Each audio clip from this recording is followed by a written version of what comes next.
Assalamualaikum warahmatullahi wabarakatuh. Perkenalkan, nama saya Dwita Ilaisa dari kelas Psikologi B dengan NIM 0062 bersama dua teman saya yaitu Elva Nur Sihatillah dengan NIM 0065 dan Fairuzulfa Aleokta Putri dengan NIM 0069 ingin mempresentasikan hasil diskusi dari kelompok kami mengenai buku Santrok bab 11. Pendidik kontemporer Amerika, Eleanor Duckworth berkata, pemahaman tidak diberikan kepada kita, tapi diberikan oleh kita. Wendy Nelson Kaufman mengajarkan berbagai studi sosial untuk siswa kelas 10 dan 12 di sekolah tinggi Bloomfield, Connecticut.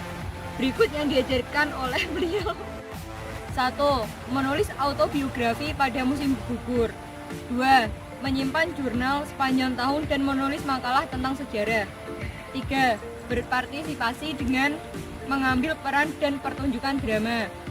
4. Melakukan debat dan mengadakan pertemuan antar kota untuk membahas isu yang diperdebatkan seperti masalah ras. 5. Menafsirkan arti tentang politik dan arti lagu. 6. Membuat poster. Dan yang terakhir, mempelajari pengalaman dari dunia nyata termasuk kunjungan ke Pulau Ellis. Siswa seolah imigran berpengalaman dalam kinerja sekolahnya. 1. Pengetahuan ahli dan pendagosis. Disebut sebagai pengetahuan isi subjek, berarti pengertian yang sangat baik tentang disiplin tertentu. Jelasnya, ahli pengetahuan adalah penting bagaimana cara guru yang mengajarkan sesuatu yang belum dipahami oleh siswa. Istilah kelemahan ahli telah digunakan untuk menggambarkan kesenjangan antara seorang guru dengan muridnya, kata Nathan N. Petrosino. Sering terjadi ketika para guru kurang berkomunikasi, berbagi informasi pada siswa untuk mempelajari sesuatu, kata Bransford, Darling-Hammond, and Lepage. Yang dibutuhkan guru selain pengetahuan ahli adalah pengetahuan konten, pedagosis, pengetahuan mengenai cara efektif dalam mengajarkan disiplin ilmu. 2. Membaca. Steve Stell berpendapat bahwa 3 tujuan utama instruksi membaca harus membantu anak-anak. 1. Secara otomatis mengenai berbagai kata. 2. Memahami teks. 3. Menjadi termotivasi untuk membaca dan menghargai membaca. Rich Meyer berfokus pada proses kognitif seorang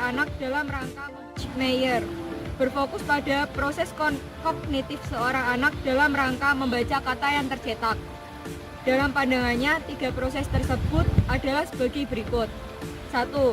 Menyadari unit suara dalam berbagai kata yang terdiri atas mengenali fenom. 2. Mengkodean kata yang berkaitan mengubah berbagai kata yang dirubah menjadi suara. 3. Mengakses arti kata yang terdiri atas menemukan representasi mental arti kata. Model pengembangan membaca oleh Cole terdiri dari 5 tahap. Yang pertama, tahap 0, tahap 1, tahap 2, tahap 3, dan tahap 4. Tahap 0. Dari lahir hingga kelas pertama. Anak-anak menguasai beberapa persyaratan untuk membaca.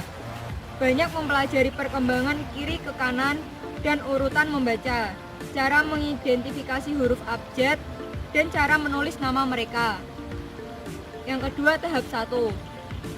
Pada kelas pertama dan kedua, banyak anak-anak mulai membaca. Mereka melakukannya dengan belajar melafalkan berbagai kata, yaitu menerjemahkan huruf-huruf individu atau kelompok huruf menjadi suara dan suara menyatu dengan berbagai kata. Yang ketiga, tahap 2. Di kelas 2 dan ketiga, anak-anak lebih lancar dengan berbagai individu dan keterampilan membaca lainnya. Yang keempat, tahap 3. Dari kelas 4 hingga 8, anak-anak semakin cepat dalam memperoleh informasi baru dalam teks. Perubahan baru di tahap 2 ke 3 melibatkan pergeseran dari belajar membaca untuk belajar. Yang kelima, tahap 4. Pada pada tahun sekolah tinggi, banyak siswa menjadi pembaca yang kompeten. Mereka mengembangkan kemampuan untuk memahami materi tertulis dari berbagai perspektif. Sekian yang dapat saya sampaikan, akan dilanjutkan oleh teman saya Elva Nur Sihatila dengan NIM 0065. Terima kasih.